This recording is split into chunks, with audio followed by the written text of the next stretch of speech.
മാസം കൂടി ഈ സർക്കാർ താഴെ വീണിരിക്കും. തെരഞ്ഞെടുപ്പ് നേരിടാൻ നേതാക്കൾ റെഡിയായി ഇരുന്നോളൂ. RJD നേതാവ് ലാലു പ്രസാദ് യാദവിന്റെ വാക്കുകളാണിത്.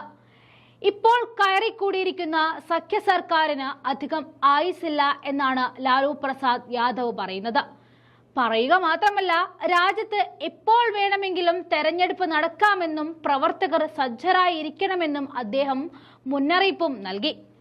മൂന്നാമതും മോദി പ്രധാനമന്ത്രി ആയതിന് പിന്നാലെ NDA സർക്കാർ അധികം കാലം നിലനിൽക്കില്ല എന്നും ഏതാനും മാസങ്ങൾക്കുള്ളിൽ വീഴുമെന്നും നിരവധി പ്രതിപക്ഷ നേതാക്കൾ പ്രതികരിച്ചിരുന്നു. ഇത്തരം പരാമർശങ്ങൾക്ക് ഊന്നൽ നൽകുന്നതാണ് ലാലു പ്രസാദ് യാദവിന്റെയും പ്രതികരണം. RJD നേതാവും ലാലു പ്രസാദ് യാദവിന്റെ മകനുമായ തേജസ്വി യാദവ് JDUവിനെതിരെ ആഞ്ഞടിച്ചിരുന്നു.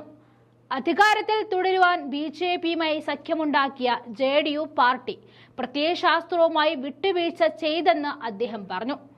അടുത്തിടെ ലോക്സഭയിലെ സത്യപ്രതിജ്ഞാ ചടങ്ങിനിടെ അടിയന്തരാവസ്ഥ കാലത്തെക്കുറിച്ച് പരാമർശിച്ച സ്പീക്കർ ഓം ബിർളയ്ക്കും പ്രധാനമന്ത്രി നരേന്ദ്രമോദിക്കുമെതിരെ ലാലു പ്രസാദ് യാദവ് രംഗത്തേക്ക് വന്നിരുന്നു.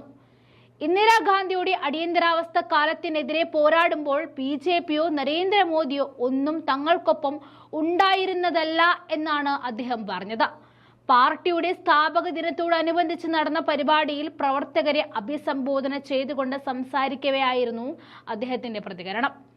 കഴിഞ്ഞ ലോക്സഭാ തെരഞ്ഞെടുപ്പിൽ BJPക്ക് ആകെ 240 സീറ്റുകൾ മാത്രമാണ് നേടാനായത്.